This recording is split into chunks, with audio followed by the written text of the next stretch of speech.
तो hello and good morning everyone. अभी जो हम लोग इस वीडियो में देखेंगे वो वेरियस गवर्नमेंट कमिटीज़ के बारे में देखेंगे जो हमारे स्टेट पीसीएस या यूपीएससी या जितनी भी गवर्नमेंट सेक्टर के एग्जामिनेशंस होते हैं, एसएससी हो, स्टेट स्पेसिफिक हो, कोई भी एग्ज़ाम हो या किसी स्टेट का पीएससी हो, यानी कि जीएस से रिलेटेड जो भी पेपर होता है उसमें कमिटीज़ से काफ़ी क्वेश्चंस आते हैं। तो मैंने क्या किया है कि जितने भी कमिटीज़ जो इम्पोर्टेंट कमिटीज़ हैं और उससे जो क्वेश्चंस आते हैं उसका मैंने एक पीडीएफ बनाया है एंड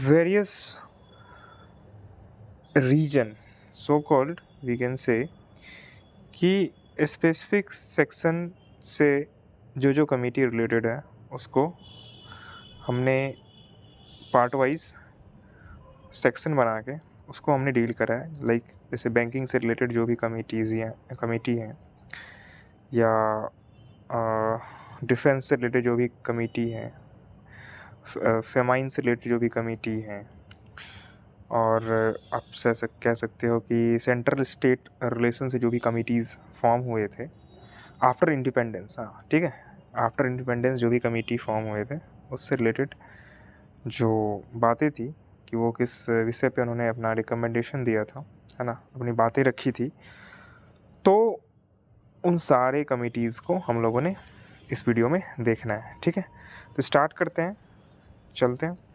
तो जो पहला सेक्शन है हमारा, वो पहला सेक्शन हमारा क्या है, जो सेक्शन है हमारा पहला वो है हमारा सेंटर स्टेट रिलेशन, है ना।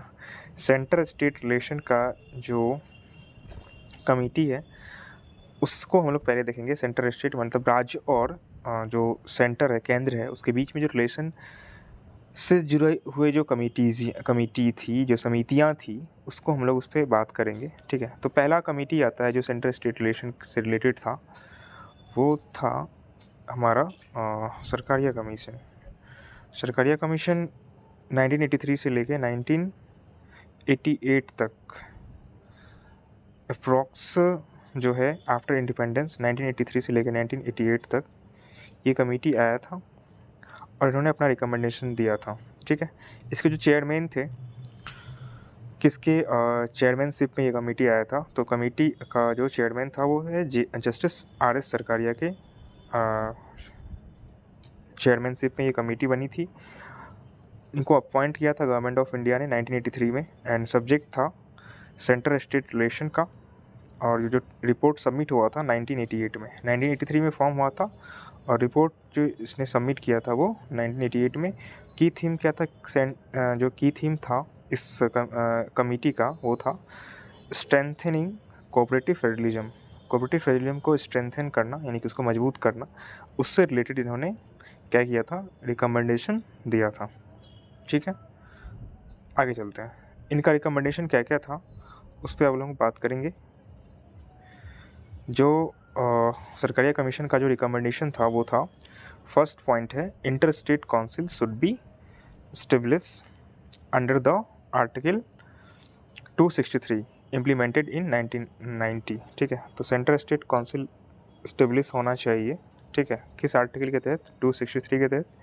गवर्नमेंट, नेक्स्ट है, governor should be a non political person eminent to public life. और जो गवर्नर होना चाहिए, जो राज्यपाल होना चाहिए, वो नॉन पॉलिटिकल होना चाहिए। ठीक है, और फिर आर्टिकल 356 के अकॉर्डिंग उन्होंने बोला था कि जो प्रेसिडेंट रूल है should be used aspiringly as a last resort. मतलब जो प्रेसिडेंट रूल होता है स्टेट में जो इम्प्लीमेंट होता है, वो क्या होना चाहिए कि वो लास्ट वेपन होना चाहिए किसी भी सेंट्रल गवर्नमेंट का।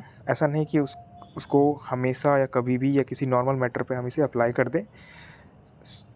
फोर्थ है, residuary powers of taxation should be remain with parliament. जो टैक्सेशन का पावर है वो पार्लियामेंट के साथ होना चाहिए।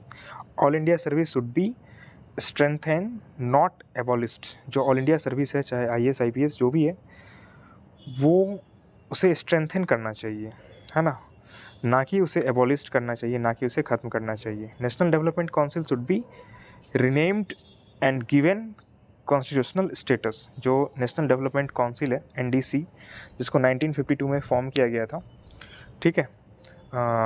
ये किसको रन कराने के लिए? तो प्लानिंग कमीशन को रन कराने के लिए ये इसको जो है परमानेंट कॉन्स्टिट्यूशनल स्टेटस मिलना चाहिए, ठीक है। और जो लास्ट जो इनका रिकमेंडेशन था वो क्या था? Consultation with chief minister before appointing governor. तो गवर्नर के अपॉइंटमेंट से पहले जो है चीफ मिनिस्टर से कंसल्ट करना चाहिए। जैसे कि मान लो किसी पार्टिकुलर स्टेट के गवर्नर को अपॉइंट किया जा रहा है बाय द प्रेसिडेंट, तो उस स्टेट के चीफ मिनिस्टर से कंसल्ट करना क्या होना चाहिए? जरूरी होना चाहिए, निश्चित होना चाहिए, ठीक है। तो ये सारे रिकमेंडेशन थे सरकारिया कमीशन का। आगे चलते हैं हम लोग। आगे क्या है? आगे है जो सरकारिया कमीशन के बाद है पुंछी कमीशन। पुंछी कमीशन भी किससे रिलेटेड है? ये भी सेंटर स्टेट से रिलेटेड है, ठीक है। और इनका रिकमेंडेशन क्या क्या था तो उसे हम लोग देखेंगे अभी, ठीक है। जो इनका रिकमेंडेशन था वो था, पहले चेयरमैन देख लेते हैं। तो Madan Mohan Punchhi appointed by government of India 2007 में। ये काफ़ी पूछता है कब इन्होंने अपॉइंट किया गया था, तो 2007 में। एंड सब्जेक्ट क्या था? Centre state relation, review the Sarkaria commission.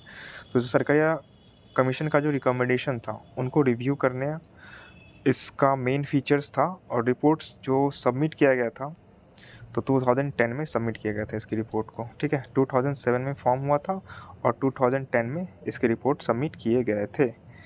Next आगे चलते हैं हम लोग। जो इनका रिकमेंडेशन था वो क्या क्या था? जो पुंछी कमीशन था, है ना, ये भी सेंटर स्टेट से के रिलेशन से रिलेटेड ही कमीशन है, याद रखना है। Governor should be appointed from the panel prepared by the committee, ठीक है। जो गवर्नर होना चाहिए वो अपॉइंट होने चाहिए कैसे? तो prepared by the committee comprising PM, home minister, Lok Sabha speaker and concern chief ministers.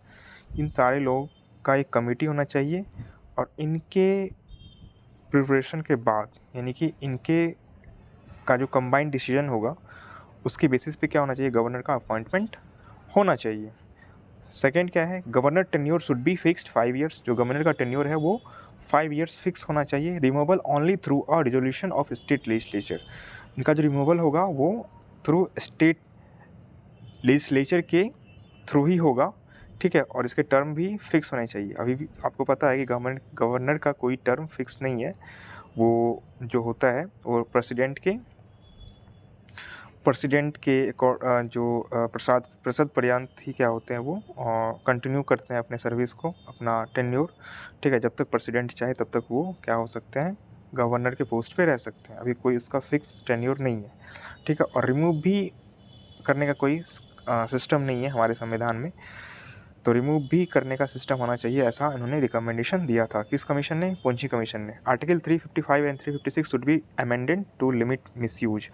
और 355 और 356 को क्या करना चाहिए? अमेंड करना चाहिए। Inter state council should be meet at least thrice a year. जो इंटर स्टेट काउंसिल है उसको 3 साल में एक बार मीट करना पड़ेगा, मिलना पड़ेगा, यानी कि मीटिंग होना चाहिए।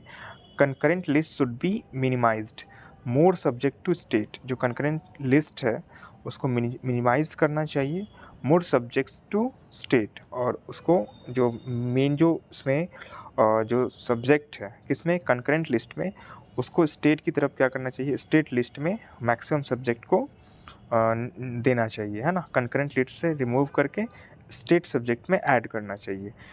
Treaty making power should involve states when subject in state list are affected. तो ट्रीटी मेकिंग पावर क्या होना चाहिए? इन्वॉल्व होना चाहिए जब स्टेट का राइट क्या होता है? इफेक्ट होता है। तो ट्रीटी मेकिंग पावर क्या होना चाहिए? स्टेब्लिश होना चाहिए। Lokayukta should be establish in every state. जो लोकायुक्त है इसकी स्थापना करनी चाहिए हर एक स्टेट में। ये रिकमेंडेशन था किनका? पुंछी कमीशन का। आगे है राजमन्नार कमेटी। इन्होंने भी किससे रिलेटेड अपना रिकमेंडेशन दिया था? तो वो भी सेंटर स्टेट रिलेशन से ही रिलेटेड है। जो इसके चेयरमैन थे PV Rajamannar, appointed by government of Tamil Nadu. और जो सब्जेक्ट था इनका सेंटर स्टेट रिलेशन का ही सब्जेक्ट था। की फीचर्स क्या था? Finance commission should be permanent body. Planning commission should be abolished. Planning commission को एबॉलिस्ट करना चाहिए। फाइनेंस कमीशन को परमानेंट बॉडी बनाना चाहिए। Inter state council should B established. ये सब चीज़ें अभी कुछ भी इम्प्लीमेंट नहीं है, बस गवर्नमेंट ने उनकी रिकमेंडेशन को नहीं माना है, ठीक है। यानी कि फाइनेंस कमीशन भी अभी परमानेंट बॉडी नहीं है, हर एक 5 ईयर्स के बाद उसकी नियुक्ति होती है ना, by the president. Planning commission को तो हटा दिया गया है, ठीक है, उसके जगह पे नीति आयोग को इंट्रोड्यूस किया गया है 2015 में। Inter state council should B establish, ऐसा कुछ भी नहीं है। एबॉलिस्ड ऑल इंडिया सर्विस इन्होंने रिकमेंड करा था, ऐसा कुछ भी नहीं हुआ है।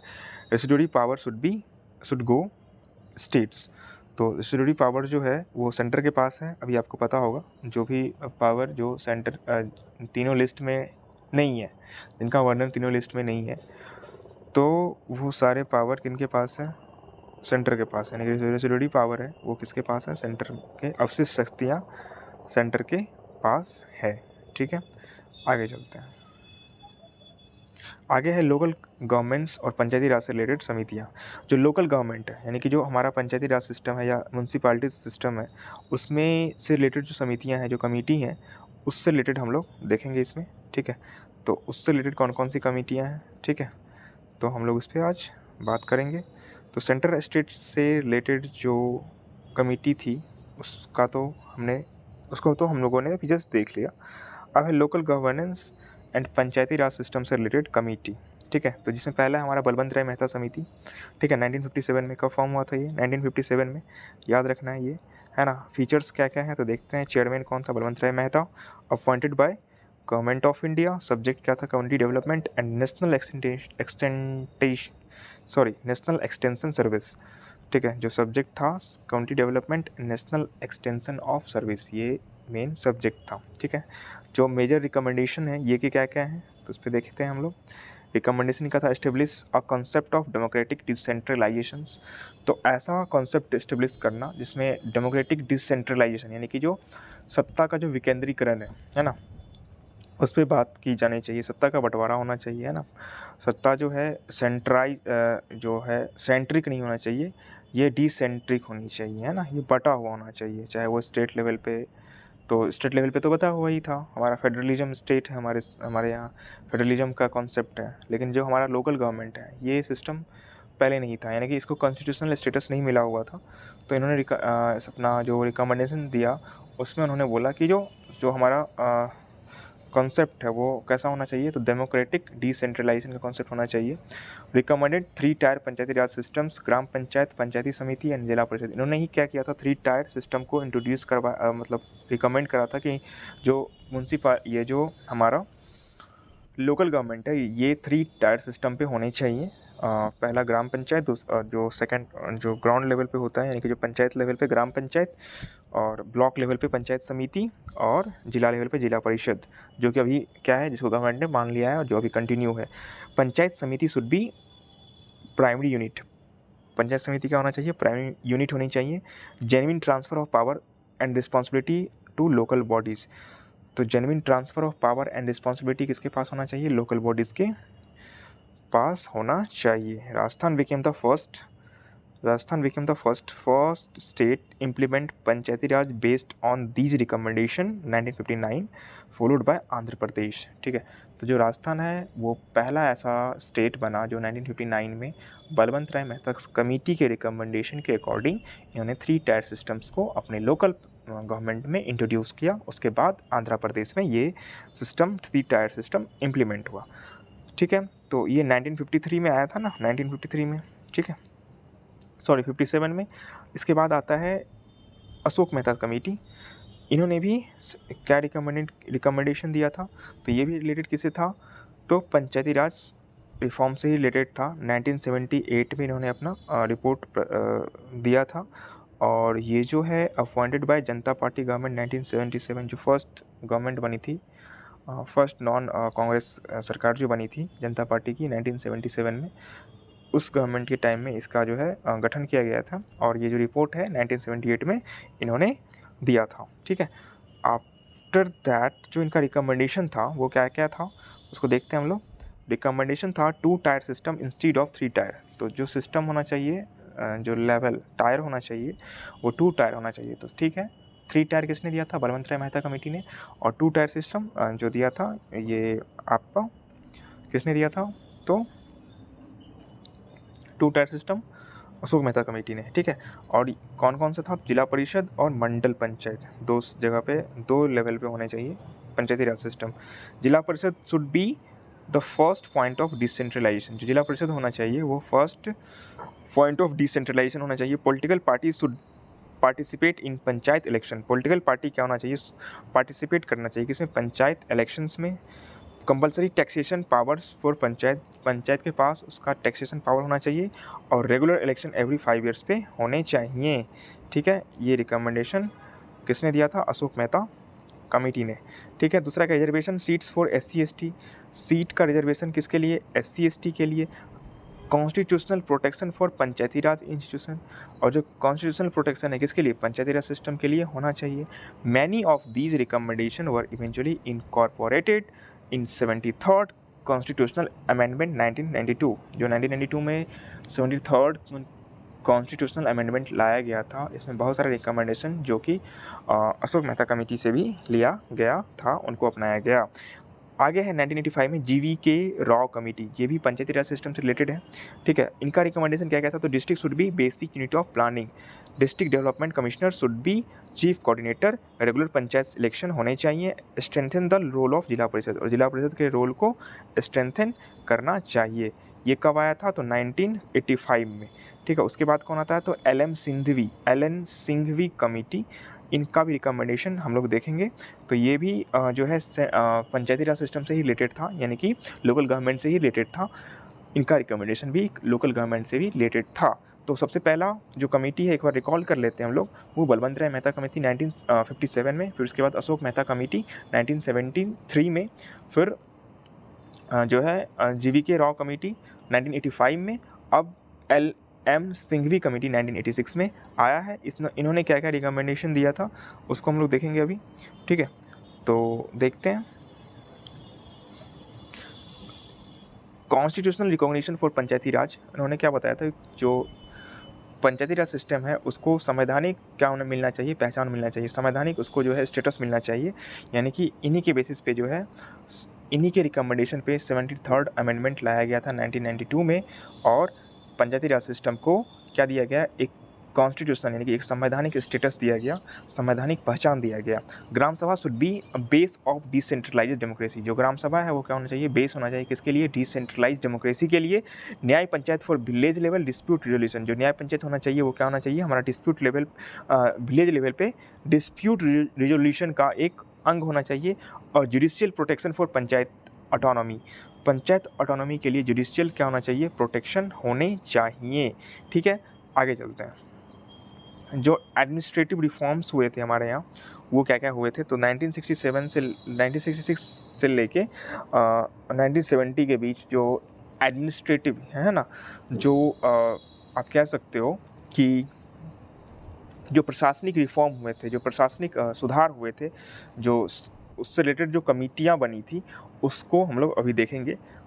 तो जो 1966 से लेके 1970 के बीच में जो प्रशासनिक सुधार आयोग बनाया था, है ना, फर्स्ट एडमिनिस्ट्रेटिव रिफॉर्म कमीशन बना था, उसके चेयरमैन कौन थे, तो मोरारजी देसाई इनिशियली वही थे, एंड उसके बाद देखते हैं एंड के हनुमंतैया जो है बाद में बने थे। Appointed by government of India 1966 में फर्स्ट एडमिनिस्ट्रेटिव रिफॉर्म कमीशन, याद रखिएगा, फर्स्ट एडमिनिस्ट्रेटिव रिफॉर्म कमीशन 1966 में आया था। सब्जेक्ट क्या था, administrative reform across government. Reports क्या थे, तो 20 रिपोर्ट्स आए थे इनके बेसिस पे। की रिकमेंडेशन क्या क्या था इनका, तो establish of Lokpal at centre and Lokayukta for state level, delegation of financial and administrative powers, reform of district administrations, citizens grievance redressal mechanism ये होने चाहिए, और पर्सनल पॉलिसी रिफॉर्म्स होने चाहिए, ठीक है।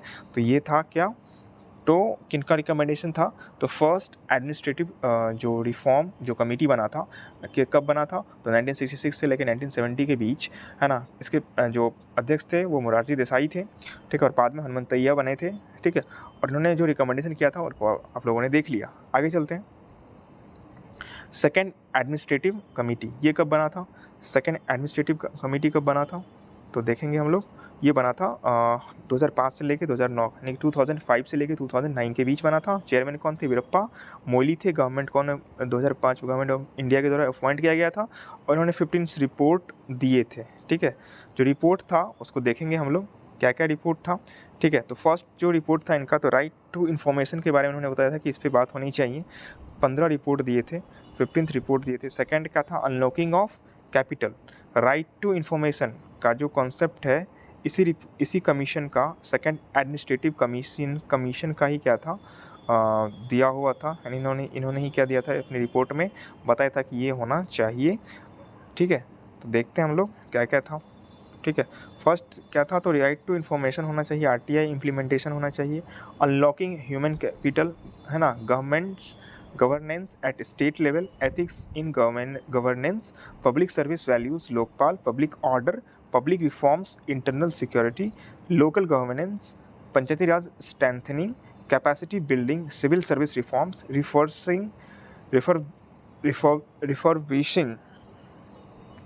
रिफर्बिशिंग of personal administration, recruitment, training and lateral entry, organizational structure, government restructuring, state district administration और district governance reform. ठीक है, ये सारी चीज़ें थी। ठीक है, सेकेंड एडमिनिस्ट्रेटिव रिफॉर्म कमेटी का जो रिफॉर्म था, जो रिपोर्ट था, है ना। The fourth report ethics governance particularly important for GS4, ये दिया गया GS4 GS5 के लिए। आगे है एजुकेशन से रिलेटेड जो भी कमेटी थी उसके बारे में हम लोग देखेंगे। तो एजुकेशन से रिलेटेड कौन कौन कमेटियाँ थी? तो 1964 से लेकर 1966 के बीच जो फर्स्ट कमेटी आया था वो था एजुकेशन से रिलेटेड, वो कोठारी कमेटी था। और इन्होंने जो बताया था वो, इसके जो चेयरमैन थे डॉक्टर KS कोठारी थे। सब्जेक्ट क्या था? Education reform. एंड जो की फीचर्स था, कॉमन स्कूल सिस्टम फॉर 10+2+3। 10+2+3 का जो कॉन्सेप्ट है जो अभी भी चल रहा है ना, ये कोठारी कमीशन का ही रिकमेंडेशन है, 10+2+3। अब NEP न्यू एजुकेशन पॉलिसी के तहत जो है सिस्टम चेंज कर दिया गया है। ठीक है, ये कॉन्सेप्ट चेंज कर दिया गया है, आप लोग देख लेना। न्यू इकोनॉमिक जो न्यू एजुकेशन पॉलिसी के तहत, न्यू एजुकेशन पॉलिसी 2020 के तहत शायद ये 833 का कॉन्सेप्ट दिया गया है, 833 का कॉन्सेप्ट दिया गया है। मे बी हमें अभी याद नहीं है, आप देख लेना। ठीक है, आगे चलते हैं। कोठारी कमीशन और रिकमेंडेशन ऑफ 10+2+3 जो अभी कंटिन्यू है। Educational structure was adopted through National Policy of Education 1968. It also recommend spending 6% GDP, है ना। कोठारी कमीशन ने ही क्या बताया था कि अपने GDP का 6% एजुकेशन में क्या होना चाहिए? खर्चा होना चाहिए। जो 6% ऑफ GDP है should be expanded on education. A target still has not consistently achieved, और अभी तक इस टारगेट को अचीव नहीं किया गया है। आगे है राधाकृष्णन कमीशन, ये 1948 में आया था। इनके जो चेयरमैन थे डॉक्टर S राधाकृष्णन थे, जो हमारे first vice president of India. Subject क्या था? University education reform. एंड की आउटकम्स क्या था? तो इन्हीं के रिकमेंडेशन पे किसका एस्टेब्लिशमेंट हुआ था? तो UGC का एस्टेब्लिशमेंट हुआ था। जो UGC देखते हैं आप लोग, यूनिवर्सिटी ग्रांट कमीशन, इसका एस्टेब्लिशमेंट जो हुआ था वो राधाकृष्णन कमीशन के रिपोर्ट पे ही, रिकमेंडेशन पे ही हुआ था। आगे है मुदलियार कमीशन, ये किससे रिलेटेड है? तो ये रिलेटेड है, जो चेयरमैन है इनके कौन है? तो लक्ष्मण स्वामी मुदलियार, और सब्जेक्ट क्या है? Secondary education reform. ठीक है, आगे देखते हैं जो इनका, हाँ ये ख़त्म हो गया। आगे चलते हैं। पुलिस से रिलेटेड यानी क्रिमिनल जस्टिस से रिलेटेड जो कमेटी थी, पुलिस और क्रिमिनल जस्टिस से रिलेटेड जो कमेटी थी वो कौन कौन सी थी?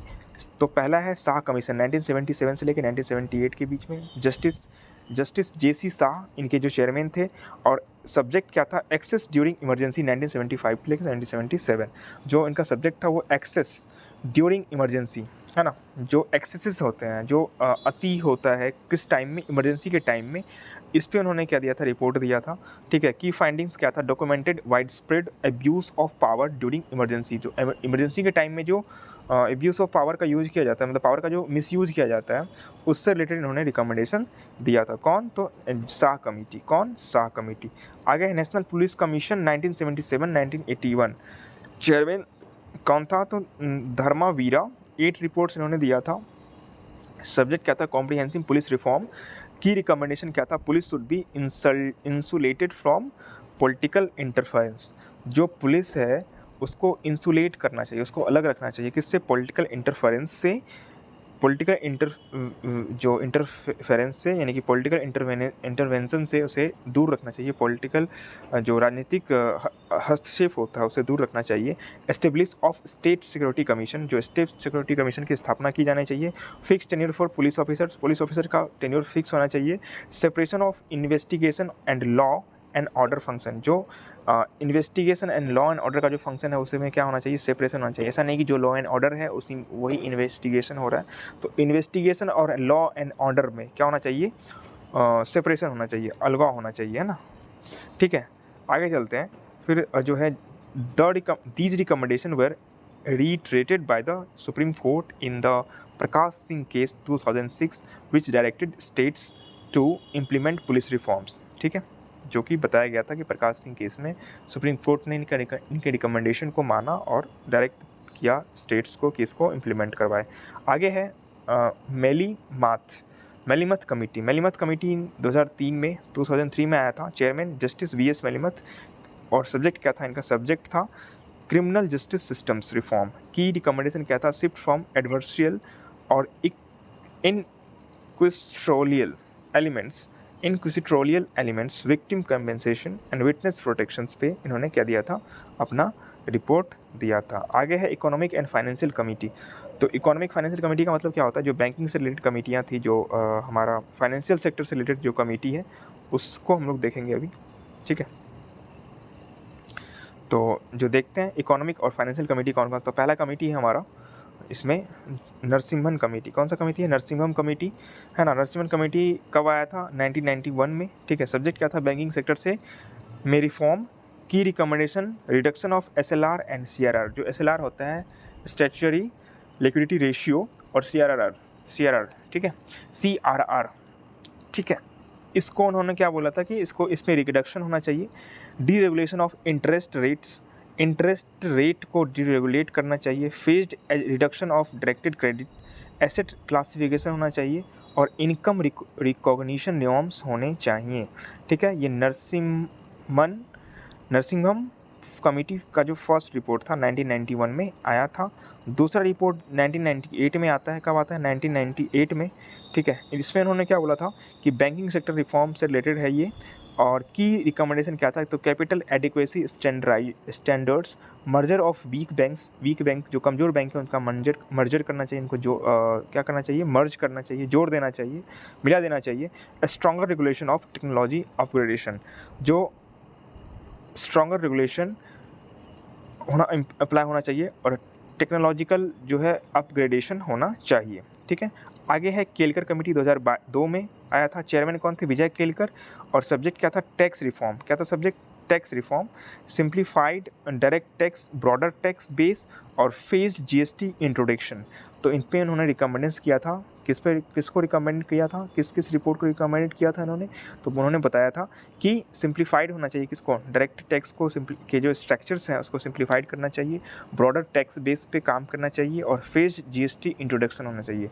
तो GST को इंट्रोड्यूस करना चाहिए, गुड्स एंड सर्विस टैक्स का क्या होना चाहिए, इंट्रोडक्शन होना चाहिए। ठीक है, आगे है राजा चेलैया कमेटी 1991, है ना। इसका जो चेयरमैन था राजा चेलैया जी थे। सब्जेक्ट क्या था, टैक्स रिफॉर्म, और की रिकमेंडेशन क्या था, तो reduction in tax rates, broader tax base, rationalization of customs and excise. Custom और एक्साइज के जो टैक्सेस हैं उसको रैशनलाइज करना चाहिए, ब्रॉडर टैक्स रेट होने चाहिए, और रिडक्शन इन टैक्स रेट में क्या होना चाहिए, रिडक्शन होना चाहिए। अब सोशल जस्टिस से रिलेटेड कुछ कमेटी है उसको हम लोग देख लेते हैं, जिसमें कि हम लोग बात करेंगे मंडल कमीशन की बात करते हैं। 1979 से लेकर 1980 के बीच में आया था। चेयरमैन कौन थे, तो BP मंडल। ठीक है, सब्जेक्ट क्या था इनका, तो socially and educationally backward commission, जो सोशली और एजुकेशनली बैकवर्ड क्लासेस है उससे, जैसे OBC का कॉन्सेप्ट आया था इसी के टाइम में, है ना। जो एजुकेशनली या जो सोशली बैकवर्ड क्लासेस हैं उन पे इन्होंने क्या किया था, रिपोर्ट दिया था। कि रिकमेंडेशन क्या था, तो 27% रिजर्वेशन होना चाहिए, किन के लिए, तो OBC के लिए, है ना। किन के लिए, अदर बैकवर्ड क्लासेस के लिए 27% क्या होना चाहिए, रिजर्वेशन होना चाहिए। कहाँ पे, तो गवर्नमेंट जॉब्स में और एजुकेशनल इंस्टीट्यूशन में, गवर्नमेंट जॉब में और जो शैक्षणिक संस्था है उसमें, है ना। कितना आरक्षण होना चाहिए, 27% आरक्षण होना चाहिए। ये रिकमेंडेशन किसने दिया था, मंडल कमीशन ने दिया था। The Mandal commission recommendation were implemented in 1990 1990s by the VP Singh government, जो कि बीजेपी की गवर्नमेंट थी, जनता पार्टी की गवर्नमेंट थी, triggering massive political and social upheaval. The supreme court upheld the reservation in Indira Saini case. और सुप्रीम कोर्ट ने क्या किया था, इस रिजर्वेशन को क्या किया था, अपहेल्ड किया था। किसके केस में, इंदिरा सैनी केस में 1992 में, with 50% cap on total reservation. जो टोटल रिजर्वेशन का कैप होना चाहिए, जो कमेटी का सुप्रीम कोर्ट का जो डिसीजन आया था, उसने क्या किया था, तो इन बीपी मंडल की कमीशन की रिपोर्ट को क्या किया था, अपहेल्ड किया था, है ना। और उन्होंने कॉन्सेप्ट दिया था, सुप्रीम कोर्ट ने किसका कॉन्सेप्ट दिया था, तो 50% कैप का कॉन्सेप्ट दिया था कि कभी भी रिजर्वेशन जो है 50% से आगे नहीं हो सकता है, यानी कि 50% का कैप लगाया गया रिजर्वेशन पे। किसी भी सेक्शन को रिजर्वेशन टोटली रिजर्वेशन 50% से ज़्यादा, 50% से बियॉन्ड नहीं हो सकता है, ठीक है। ये था। आगे चलते हैं। केलकर कमीशन 1953 से लेकर 1955 में आया था। ये काका केलकर इनके चेयरमैन थे। फर्स्ट बैकवर्ड क्लासेस कमीशन ये सब्जेक्ट था। First time first backward classes commission ये आया था, इस पर रिपोर्ट इन्होंने दिया था। आउटकम क्या था, तो recommendation of note accepted by government के द्वारा इनका रिकमेंडेशन एक्सेप्ट नहीं किया गया था, ठीक है। तो आगे चलते हैं, कुछ देख लेते हैं हम लोग क्विक रेफरेंस के लिए। तो सेंटर स्टेट रिलेशन के लिए कौन कौन थे, Sarkaria commission, Punchhi commission, Rajamannar commission centre state related था। पंचायती राज सिस्टम से बलवंत राय मेहता, अशोक मेहता, एलन सिंघवी, और एक और था, आपको लगा हो, GV K Rao. Administrative reform से फर्स्ट एआरसी और सेकंड एआरसी, ठीक है। पुलिस रिफॉर्म से तो national police commission, Prakash Singh case, ठीक है। बैंकिंग रिफॉर्म नरसिम्हम 1 और 2। टैक्स रिफॉर्म से केलकर, राजा चिलैया। एजुकेशन से कोठारी, राधाकृष्णन और मुदलियार, ठीक है। आगे ओबीसी रिजर्वेशन से कौन कौन से हैं, तो मंडल कमीशन है। इमरजेंसी से कौन से, तो शाह कमीशन है। और क्रिमिनल जस्टिस से कौन है, तो मेली मथ कमेटी, ठीक है। तो ये सारे कमेटी जिसको हम लोगों ने अभी देखा, ये काफ़ी इंपॉर्टेंट है सभी एग्ज़ाम्स के लिए, ठीक है। तो कुछ हम यहाँ पे की फीचर्स देख लिया हम लोगों ने। अभी यहाँ पे कुछ है कि what did Mandal commission recommend. तो मंडल कमीशन ने क्या रिकमेंड किया था, तो Mandal commission recommended 27% reservation for other backward classes in central government jobs and educational institutions. It identified 3,443 caste as socially backward, educationally backward. Their recommendation were implemented in 1990, upheld by Supreme Court in Indira Sahni case, ठीक है। तो Indira Sahni case में supreme court ने इनके recommendation को क्या कर दिया था, अपहेल्ड कर दिया था। Y committee recommendation important for UPSC, तो आपको पता ही है कि टेस्ट में काफ़ी पेपर आते हैं, ठीक है। टेस्ट में काफ़ी क्वेश्चन आता है इससे कमेटी से, चाहे नॉर्मल पेपर हो या यूपीएससी हो, बीपीएससी हो, स्टेट पीसीएस हो, ठीक है। तो ये सारे कमेटी हैं, इसको आप लोग देख लीजिएगा, याद कर लीजिएगा, ठीक है।